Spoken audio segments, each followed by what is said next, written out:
Hello students, आज हम अपना फोर्थ सेम का नया पेपर स्टार्ट करने जा रहे हैं और हमारी जो बुक है इसका नाम है partial differential equations and special functions. तो सिलेबस ऑलरेडी मैं ग्रुप में सेंड कर चुकी हूँ आपके पास। तो हमारे पास जो पहला पोर्शन है इसका वो है पार्शियल डिफरेंशियल इक्वेशंस। तो पार्शियल डिफरेंशियल इक्वेशंस हम स्टार्ट करेंगे आज, और इसमें हमारे पास जो फर्स्ट चैप्टर है वो है formation of partial differential equations. PDE इसकी एब्रीविएशन है पार्शियल डिफरेंशियल इक्वेशंस की, तो इसलिए मैंने शॉर्ट में इसको पीडीई लिखा है। तो formation of partial differential equations start करने से पहले कुछ बेसिक कंसेप्ट हैं हमारे पास जो क्लियर करने जरूरी हैं। तो अभी तक आपने ऑर्डिनरी डिफरेंशियल इक्वेशंस पढ़ी हैं, ऑर्डिनरी डेरिवेटिव हमने किया है। फॉर एग्जांपल, अगर हमारे पास y एक फंक्शन है x का, तो हम y को डिफरेंशिएट करें विद रिस्पेक्ट टू x। तो डिफरेंशिएट कैसे करते हैं हम? यहाँ पे जो डिपेंडेंट वेरिएबल होता है उसका हम डेरिवेटिव करते हैं with respect to independent variable. तो ये जो फंक्शन हमारे पास है y is equal to F of X, यहाँ पे डिपेंडेंट वेरिएबल कौन है और इंडिपेंडेंट वेरिएबल कौन है? तो यहाँ पे ये जो y है ये हमारे पास है डिपेंडेंट वेरिएबल, और ये जो x है ये हमारे पास है independent variable. So this is dependent variable and this is independent variable. For example y is equal to F of X की जगह हम ले लेते हैं let y is equal to 2x। तो ये हमारे पास एक फंक्शन है। तो यहाँ पे y किसका फंक्शन है? x का। यहाँ जब हम x को वैल्यू देंगे तो उसके कॉरस्पॉन्डिंग हमारे पास y की वैल्यू आएगी, यानी कि y की वैल्यू किस पे डिपेंड कर रही है? x की वैल्यू पे। फॉर एग्जाम्पल, मैंने x को 1 दे दिया तो y हमारे पास 2 आ जाएगा। x को अगर मैं 0 दे दूं तो y भी 0 आ जाएगा। x को अगर मैं 3 रख दूं तो 3 इंटू 2 6, तो y की वैल्यू 6 आएगी। तो यहाँ पे y की जो वैल्यू है वो डिपेंड कर रही है x की वैल्यू पे। तो इसलिए y किस पे डिपेंड है? x पे। तो y को हम बोलेंगे डिपेंडेंट वेरिएबल और x को हम बोलेंगे इंडिपेंडेंट वेरिएबल। तो जब हम इसका डेरिवेटिव करते हैं हम लिखते हैं dy by D X is equal to 2x का अगर हम करेंगे तो हमारे पास 2 आ गया, क्योंकि x का डेरिवेटिव 1 होता है। तो यहाँ पे जब हम ऑर्डिनरी डेरिवेटिव करते हैं तो हमारे पास जो डिपेंडेंट वेरिएबल है और जो इंडिपेंडेंट वेरिएबल है वो एक ही होता है, यानी कि y जो डिपेंडेंट वेरिएबल है वो किसका फंक्शन है? सिर्फ और सिर्फ x का। तो यहाँ पे इंडिपेंडेंट वेरिएबल एक है, लेकिन जब हम पार्शियल डेरिवेटिव की बात करते हैं, जब हम पार्शियल डिफरेंशियल इक्वेशंस की बात करते हैं, तो हमारे पास जो इंडिपेंडेंट वेरिएबल हैं वो 2 या 2 से ज़्यादा होंगे। क्योंकि पार्शियल डेरिवेटिव की ज़रूरत क्यों पड़ी हमें? हमारे पास ऑर्डिनरी डेरिवेटिव था। तो जब इंडिपेंडेंट वेरिएबल एक से ज़्यादा आ जाएं तो उस केस में हम जो डेरिवेटिव करते हैं उसको हम बोलते हैं पार्शियल डेरिवेटिव। फॉर एग्जांपल, यहाँ इस बुक में हम जनरली 2 इंडिपेंडेंट वेरिएबल की जो है पार्शियल डिफरेंशियल इक्वेशंस कंसीडर करेंगे। तो यहाँ पे हम इन जनरल z को कंसीडर करते हैं इंडिपेंडेंट वेरिएबल और x और y को हम लेते हैं इंडिपेंडेंट वेरिएबल। यानी कि z जो है वो हमारे पास किसका फंक्शन होता है? x का और y का। जैसे अभी हमने ऊपर लिया कि y is a function of x, तो let z is equal to F of x Y. ये हमारे पास कोई रिलेशन है कि z जो है वो फंक्शन है x का और y का। तो यहाँ पे अब z जो है वो हमारे पास डिपेंडेंट वेरिएबल है और जो x और y है ये हमारे पास इंडिपेंडेंट वेरिएबल हैं। तो डेरिवेटिव को हम यहाँ डिनोट करते हैं कर्ल और कर्ल एक्स। ये हमारे पास पार्शियल डेरिवेटिव का सिंबल है।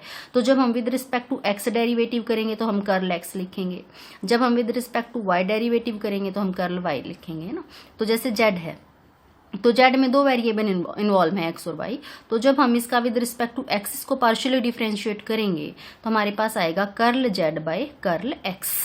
तो जब हम एक्स के विद रिस्पेक्ट डेरिवेटिव करेंगे तो वाई को हम कैसे ट्रीट करेंगे? एज ए कांस्टेंट, ठीक है। और जब हम y के विद रिस्पेक्ट डेरिवेटिव करेंगे तो x हम लेंगे एज ए कांस्टेंट। तो अब हमारे पास बात आती है कि partial differential equation. Partial differential equation है क्या? तो इक्वेशन है, नाम से भी क्लियर है, पार्शियल डिफरेंशियल इक्वेशन यानी कि एक ऐसी इक्वेशन जिसमें डिपेंडेंट वेरिएबल हो, जिसमें इंडिपेंडेंट वेरिएबल हो और डिपेंडेंट वेरिएबल के डेरिवेटिव्स इन्वॉल्व हों with respect to independent variables. तो फॉर एग्जांपल, अभी हमने जैसे ये लिया था z, डिपेंडेंट वेरिएबल है, तो किस किस का फंक्शन है? x का और y का। तो जब हम पार्शियल डिफरेंशियल इक्वेशन बनाएंगे तो उसमें z इन्वॉल्व होगा, x इन्वॉल्व होगा, y इन्वॉल्व होगा और z के डेरिवेटिव्स होंगे। With respect to X and Y. तो एक ऐसी इक्वेशन, उसको हम क्या कहते हैं, पार्शियल डिफरेंशियल इक्वेशन। तो इन जनरल यूजुअली हम पार्शियल डिफरेंशियल इक्वेशन को इस तरह से लेते हैं, दो इंडिपेंडेंट वेरिएबल में f of x Y z, फिर curl Z by curl x, curl Z by curl y, फिर सेकंड ऑर्डर के डेरिवेटिव आ जाएंगे, curl square Z curl x square, curl square Z curl x curl y, curl square Z curl Y square and so on that is equal to 0। तो ये general form हमारे पास partial differential equation की होती है। तो इस तरह से हम पार्शियल डिफरेंशियल इक्वेशन बनाएंगे। अब यहाँ पे जो हम सिंबल यूज करेंगे, जैसे जेड का derivative with respect to X, curl Z by curl X, तो इस बुक में थ्रू आउट हम इसको डिनोट करेंगे स्मॉल पी से, और curl Z by curl Y इसको हम डिनोट करते हैं स्मॉल क्यू से। तो फर्स्ट जो डेरिवेटिव है with respect to X and Y, उसको हम पी और क्यू से नोटेशन देते हैं। तो जब सेकंड डेरिवेटिव आता है curl square Z curl x square, इसको हम आर लिखते हैं। Curl square Z curl x curl Y, इसको हम एस से डिनोट करते हैं, और curl square Z curl Y square, इसको हम टी से डिनोट करते हैं। तो ये नोटेशन आपने ध्यान रखनी है। Curl Z by curl x की नोटेशन पी है, curl Z by curl Y की नोटेशन क्यू है। Second derivative with respect to X, उसको आर लिखेंगे। Second derivative with respect to X and Y S से डिनोट करते हैं, और second derivative with respect to Y उसको टी से डिनोट करते हैं। ठीक है, तो ये हमारे पास कुछ एक सिंबल्स हैं जो हम इस इक्वेशन में यूज करेंगे। नेक्स्ट हमारे पास बात आती है order and degree of A partial differential equation. तो ऑर्डर एंड डिग्री, ये टर्म आप ऑलरेडी पढ़ चुके हो, ऑर्डिनरी डिफरेंशियल इक्वेशन आप पढ़ के आए हो फर्स्ट ईयर में। तो order and degree of A partial differential equation. तो किसी भी पार्शियल डिफरेंशियल इक्वेशन की ऑर्डर से क्या मतलब है और डिग्री से क्या आपका मतलब है। तो ऑर्डर का मतलब होता है कि हाईएस्ट ऑर्डर डेरिवेटिव, जो भी इक्वेशन आप लोगे उसमें हम ये देखेंगे कि सबसे ज्यादा ऑर्डर का डेरिवेटिव क्या है, उसको हम उस इक्वेशन का ऑर्डर बोलते हैं। फॉर एग्जांपल, मैं कोई पार्शियल डिफरेंशियल इक्वेशन लिख रही हूँ, मैंने लिख लिया curl square Z curl x square plus curl square Z curl Y square plus 2 times curl square Z curl x curl Y plus curl Z by curl Y is equal to 0। ये मैंने कोई arbitrary partial differential equation ली है। अब ये जो partial differential equation है, इसमें जो हाईएस्ट ऑर्डर है डेरिवेटिव का वो कितना है, 2, कि जेड का ज्यादा से ज्यादा 2 बार डेरिवेटिव हुआ है ना।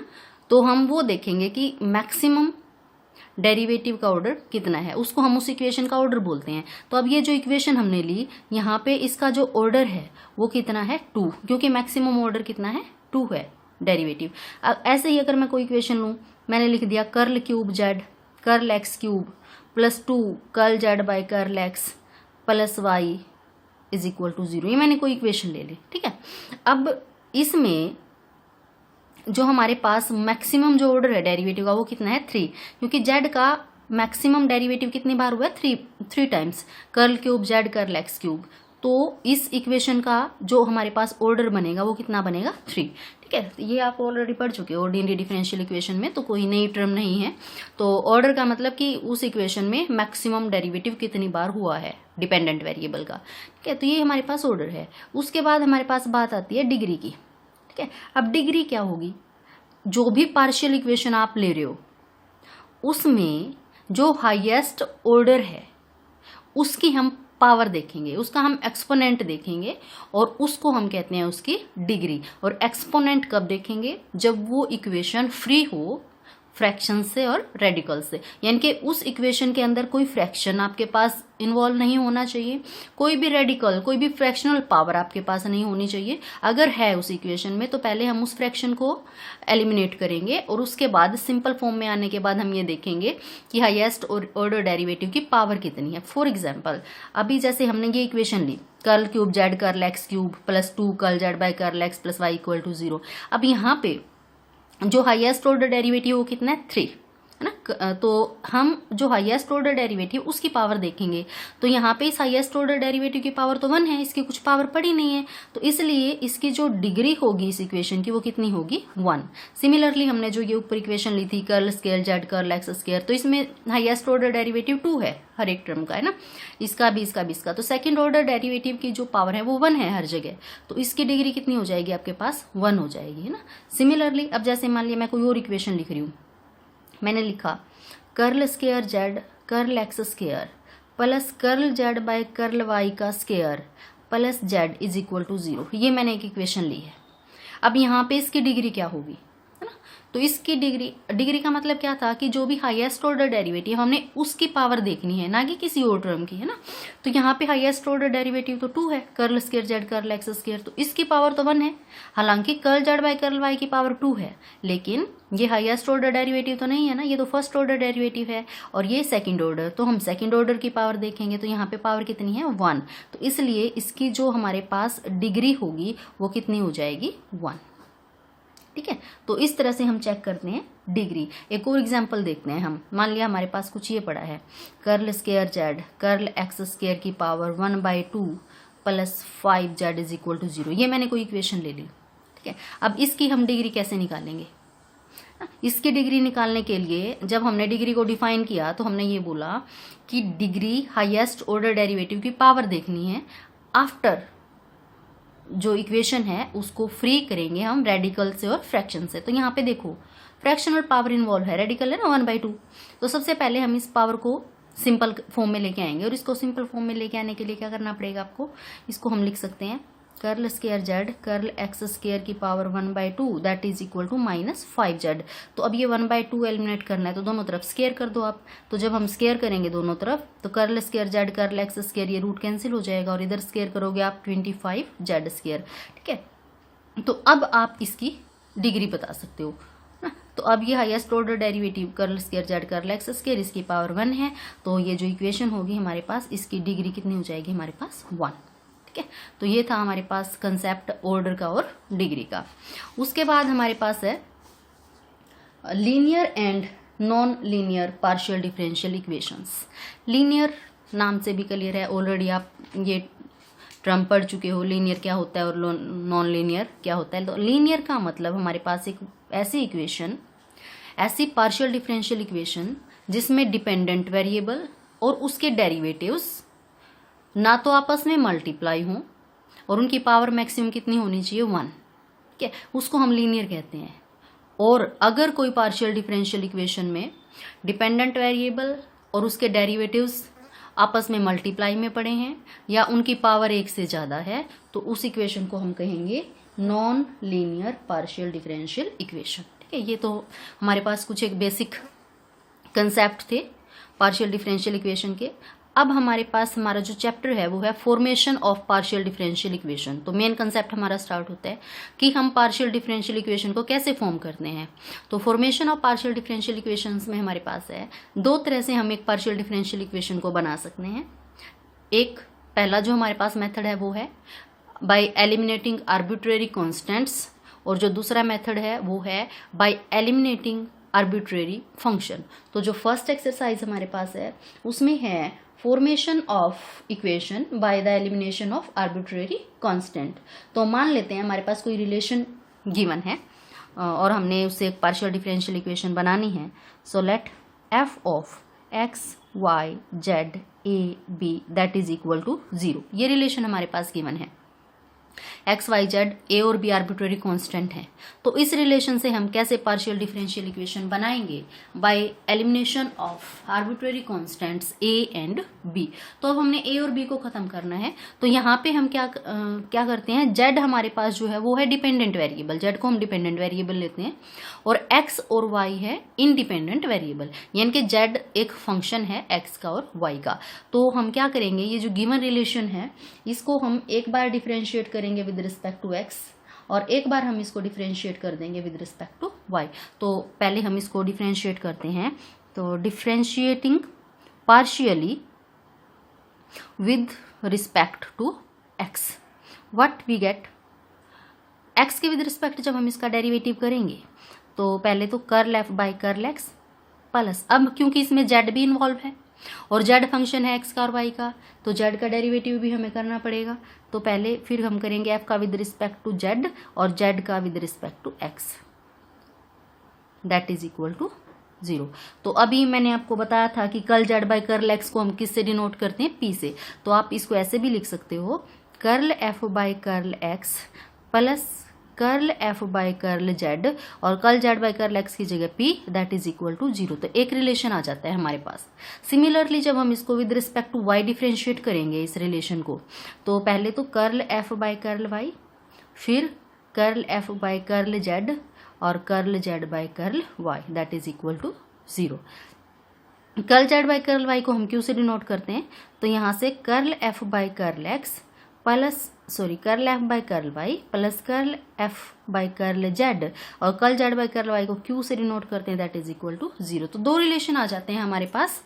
तो इन दो रिलेशंस का यूज करके हम ए और बी को एलिमिनेट कर देंगे। तो इन दोनों रिलेशन को यूज करके जब आप ए और बी को एलिमिनेट करोगे तो हमारे पास जो रिलेशन बनेगा वो कुछ ऐसा बनेगा। बाई मान लीजिए हमारे पास गिवन रिलेशन 1 था, इसको हम 2 नाम दे देते हैं, इसको हम 3 नाम दे देते हैं। तो by eliminating A and B by using 1, 2 and 3 we get a partial differential equation of the form. अब देखो ए और बी को हमने एलिमिनेट कर दिया, तो हमारे पास कैसा रिलेशन आएगा, एक्स बचेगा, वाई बचेगा, जेड बचेगा, और क्या आएगा इसमें, P Q, that is equal to 0। P means curl F by curl Z by curl x की टर्म्स आएंगी, curl Z by curl Y की टर्म्स आएंगी, तो उसको हम पी और क्यू से डिनोट करेंगे। तो इस तरह से आपके पास कोई रिलेशन बच जाएगा, तो वो हमारी होगी रिक्वायर्ड पार्शियल डिफरेंशियल इक्वेशन। ठीक है, अब हम स्टार्ट करते हैं इसके एग्जाम्पल्स। अब हम प्रैक्टिकली देखते हैं कि किस तरह से हम फॉर्म करेंगे किसी पार्शियल डिफरेंशियल इक्वेशन को। तो पार्शियल डिफरेंशियल इक्वेशन बनाने से पहले हमारे पास नोट है।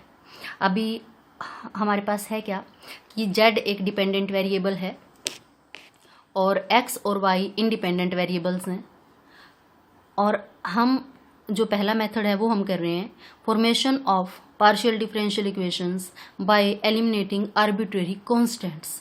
तो अब ये जो आर्बिट्रेरी कांस्टेंट हैं, क्या क्या पॉसिबिलिटी हो सकती है हमारे पास। देखो हमारे पास 2 इंडिपेंडेंट वेरिएबल हैं x और y, तो हमारे पास 3 केस बनते हैं।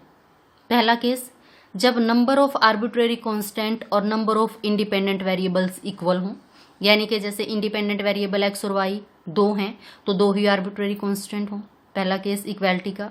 दूसरा, जब number of arbitrary constants are more than the number of independent variables, and third one is number of arbitrary constants is less than the number of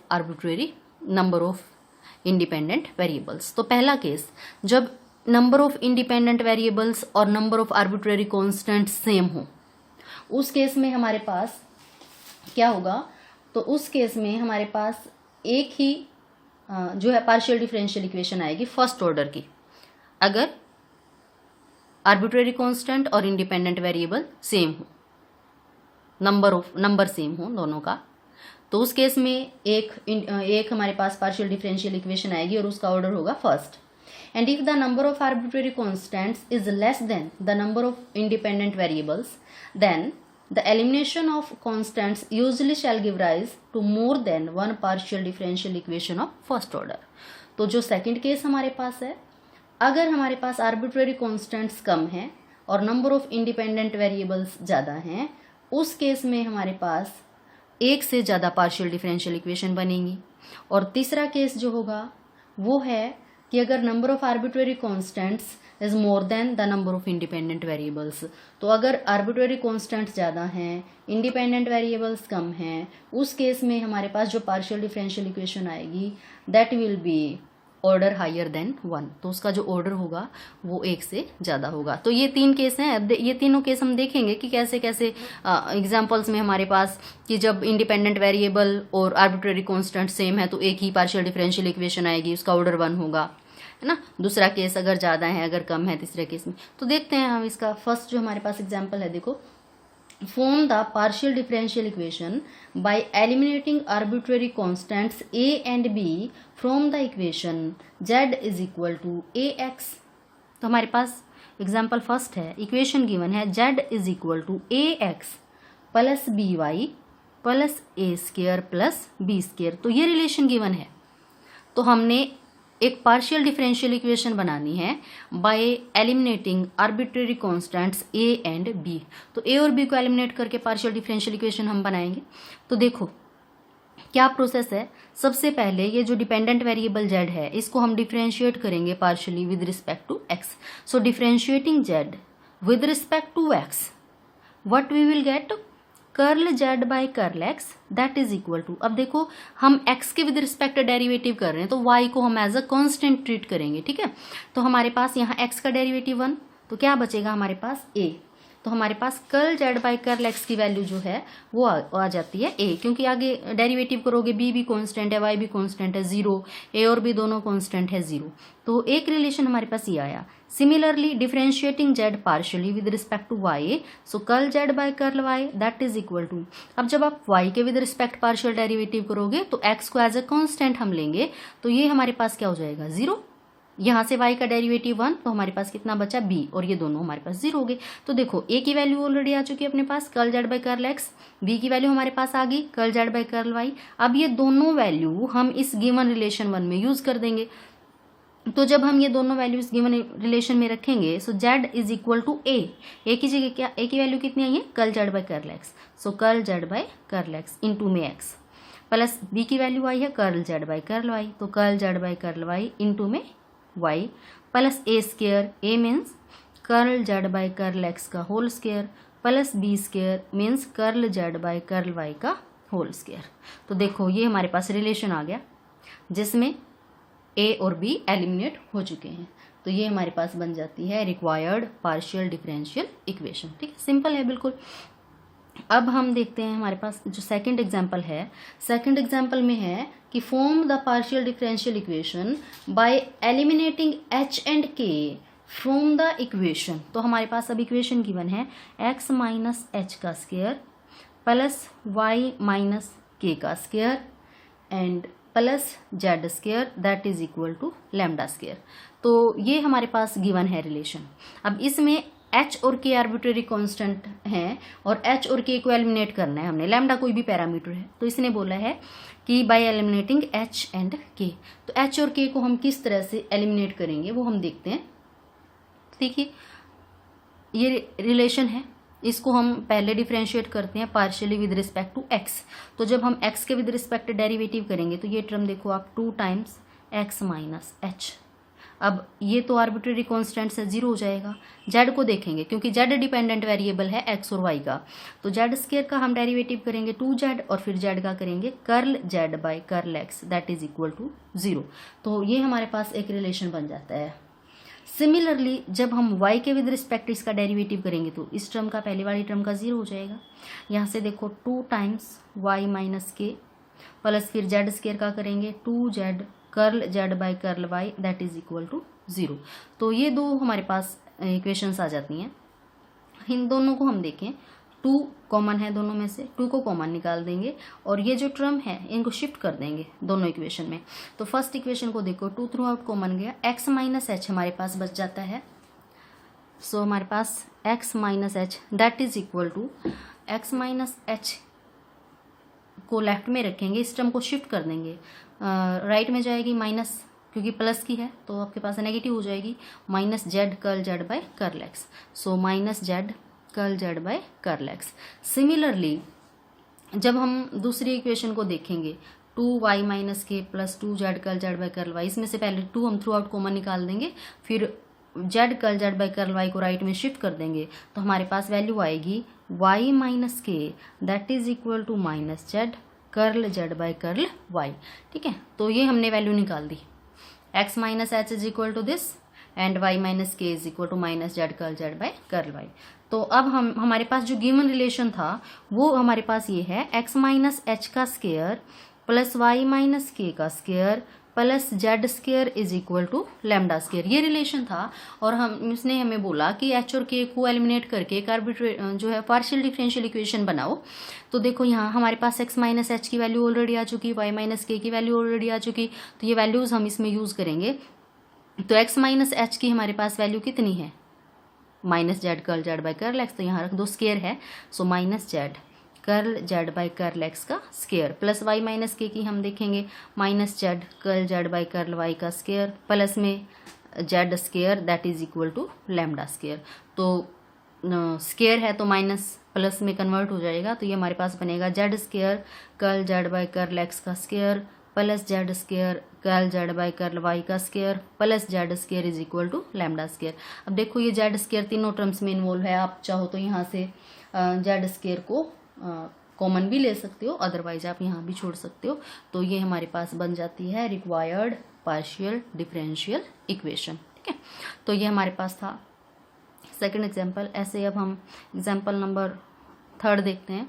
तो हमारे पास है find a partial differential equation by eliminating ABC from X square by A square plus Y square by B square plus Z square by C square that is equal to 1। तो ये हमारे पास equation given है और हमने partial differential equation बनानी है by eliminating a b and c. तो अभी देखो हमने पहला और दूसरा जो एग्जाम्पल किया वहाँ पे हमारे पास जो नंबर ऑफ आर्बिट्रेरी कांस्टेंट थे that were equal to number of independent variables. तो इंडिपेंडेंट वेरिएबल भी 2 थे और आर्बिट्रेरी कांस्टेंट्स भी 2 थे। लेकिन ये जो थर्ड एग्जांपल हम कर रहे हैं इसमें अगर हम देखें तो यहाँ पे इंडिपेंडेंट वेरिएबल तो हमारे पास 2 हैं एक्स और वाई, लेकिन जो हमारे पास आर्बिट्रेरी कांस्टेंट्स हैं वो 3 हैं ए बी एंड सी। तो इस केस में क्या चेंज आएगा यहाँ, तो यहाँ हमारे पास जो है जो पार्शियल डिफरेंशियल इक्वेशन बनेगी उसका जो ऑर्डर होगा वो 1 से ज़्यादा होगा। अभी हमने पहला और दूसरा एग्जाम्पल देखा, वहाँ हमारे पास फर्स्ट ऑर्डर की पार्शियल डिफरेंशियल इक्वेशन आई है। तो यहाँ पे हमारे पास 3 आर्बिट्रेरी कांस्टेंट हैं, तो इनको हमने एलिमिनेट करना है। तो देखो हम किस तरह से करेंगे। तो पहले हम इसको पार्शियली डिफरेंशिएट करेंगे विद रिस्पेक्ट टू एक्स। तो जब विद रिस्पेक्ट टू एक्स हम इसका डेरिवेटिव करते हैं तो हमारे पास ये आएगा एक्स स्क्वायर का derivative is 2x by a square. तो जब हम x के विद रिस्पेक्ट डेरिवेटिव करेंगे y को एज अ कांस्टेंट हम ट्रीट करेंगे, डेरिवेटिव 0 हो जाएगा। जेड स्क्वायर का हम देखें 2z फिर z का curl z by curl x C square that is equal to 1 का हमारे पास डेरिवेटिव हो जाएगा 0। ठीक है, तो ये हमारे पास आ गया। यहाँ से आप 2 को थ्रू आउट कॉमन निकाल सकते हो, तो अपने पास बचेगा x over A square Z over C square curl Z by curl x that is equal to 0। तो ये हमारे पास रिलेशन बचा। अब यहाँ से देखो हम एलसीएम लेते हैं ए स्क्वायर सी स्क्वायर को। तो जब आप एलसीएम लोगे आपके पास आएगा c square x plus A square Z curl Z by curl x that is equal to 0। तो ये रिलेशन बन जाता है हमारे पास जब हमने x के विद रिस्पेक्ट डेरिवेटिव किया। सिमिलरली जब हम y के विद रिस्पेक्ट इसका डेरिवेटिव करेंगे तो हमारे पास x square by a square वाली टर्म 0 हो जाएगी। तो वाई स्क्वायर का आएगा आपके पास 2y बाई में b square plus Z square का हो जाएगा 2z और जेड का curl Z by curl Y that is equal to 0। फिर यहाँ से 2 थ्रू आउट निकालेंगे, बी स्क्वायर सी स्क्वायर को एलसीएम लेंगे तो आपके पास रिलेशन बचेगा c square y plus B square Z curl Z by curl Y that is equal to 0। तो ये 2 रिलेशन बच जाते हैं हमारे पास। ठीक है, सो अपने पास आया। नेक्स्ट पेज पे हम इसको लिख लेते हैं। तो हमारे पास जो 2 रिलेशन आए हैं वो हमारे पास आए हैं, एक आया है सी स्क्वायर एक्स प्लस में a square Z curl Z by curl x that is equal to 0, और जो दूसरा रिलेशन बना था वो c square y plus B square Z curl Z by curl Y that is equal to 0। तो ये हमारे पास आया है। अब देखो इन दोनों का यूज़ करके तो हम ए बी सी को एलिमिनेट नहीं कर सकते, तो हमें और डेरिवेटिव करने की ज़रूरत पड़ेगी। तो हम एक बार और इसको जो है डिफरेंशिएट कर देते हैं। तो हमारे पास ये जो रिलेशन है, मान लिया इसको मैं 2 नाम दे देती हूँ, इसको मैं 3 नाम दे देती हूँ, और जो गिवन इक्वेशन थी हमारे पास इसको हमने 1 नाम दे दिया। तो देखिए 2 को मैं एक बार और x के विद रिस्पेक्ट इसका डेरिवेटिव कर देती हूँ। अगर हम इसका x के विद रिस्पेक्ट डेरिवेटिव करेंगे तो क्या आएगा अपने पास, देखो सी स्क्वायर एक्स है तो x का डेरिवेटिव तो 1 हो जाएगा, तो अपने पास बचेगा सी स्क्वायर प्लस में फिर a square Z curl Z by curl x का करेंगे, अपने पास आएगा curl square Z curl x square plus, अब देखो क्योंकि जेड और curl Z by curl x दोनों एक्स और वाई के फंक्शन है, तो यहाँ जब 2 फंक्शन की प्रोडक्ट पड़ी हो तो डेरिवेटिव का u इंटू वी रूल हम लगाएंगे, प्रोडक्ट रूल। तो एक बार हमने जेड को एज इट इज रखा, curl Z by curl x का कर दिया, curl square Z curl x square, फिर प्लस ए स्केयर। अब हम जेड का डेरिवेटिव करेंगे तो curl Z by curl x आएगा, और curl Z by curl x already पड़ा है, तो अपने पास हो जाएगा curl Z by curl x का whole square and that is equal to 0। ठीक है, तो ये हमारे पास आ जाता है जब हम इसको x के विद रिस्पेक्ट डिफ्रेंशिएट करते हैं इक्वेशन 2 को। और ऐसे ही जब हम इक्वेशन 3 का डेरिवेटिव करेंगे विद रिस्पेक्ट टू y, तो अपने पास आएगा c स्केयर, क्योंकि y का डेरिवेटिव 1 हो जाएगा, तो b square Z curl square Z curl y square, और प्लस में b square curl Z by curl y का whole square and that is equal to 0। तो हमारे पास ये इक्वेशन आ चुकी हैं। मान लिया ये हमारी 4 है और ये है हमारी 5। अब क्या है, ये जो इक्वेशन नंबर 2 थी, यहाँ से आप सी स्केयर की वैल्यू निकाल लो। तो यहाँ से जब हम सी स्केयर की वैल्यू निकालेंगे तो अपने पास क्या आएगा, इसको शिफ्ट करना पड़ेगा, माइनस का a square Z curl Z by curl x, और एक्स से डिवाइड कर दो। ठीक है, और आप यहाँ से भी सी स्केयर की वैल्यू निकाल सकते हो, minus B square Z by Y curl Z by curl Y. तो देखो अब हम दो तरह से पार्शियल डिफरेंशियल इक्वेशन बना सकते हैं। पहली, ये जो हमने सी स्केयर की वैल्यू निकाली इक्वेशन नंबर 2 से, इस सी स्केयर की वैल्यू को आप इक्वेशन 4 में यूज़ करो। तो जब हम इक्वेशन 4 में यूज़ करेंगे तो सी स्केयर की जगह हम रखेंगे माइनस का a square Z by x curl Z by curl x, plus a square Z curl x square, plus में a square curl Z by curl x का whole square that is equal to 0। ये relation बन जाएगा जब हम सी square की value इसमें रखेंगे। अब यहाँ देखो, अगर आप ए स्केयर ए स्केयर ए स्केयर तीनों टर्म्स में ए स्केयर पड़ा है, तो आप थ्रू आउट ए स्केयर को कॉमन ले दो और बाहर निकाल दो। तो हमारे पास बचेगा minus z by x curl Z by curl x, plus z curl square Z curl x square, plus curl Z by curl x का whole square and that is equal to 0। ठीक है, तो ये हमारे पास बन जाएगी रिक्वायर्ड पार्शियल डिफरेंशियल इक्वेशन। इसको आप अगर और सिंप्लीफाई करना चाहो तो आप इसको सिंप्लीफाई कर सकते हो।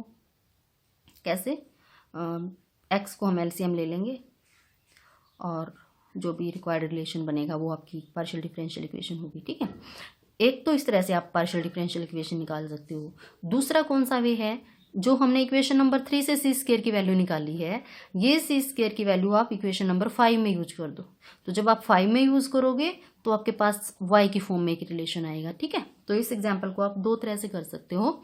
तो ये था हमारे पास formation of partial differential equation by eliminating arbitrary constant, और इसके हमने 3 एग्जाम्पल किए हैं और कुछ और एग्जाम्पल रहते हैं, वो हम नेक्स्ट वीडियो में डिस्कस करेंगे। Okay, thank you.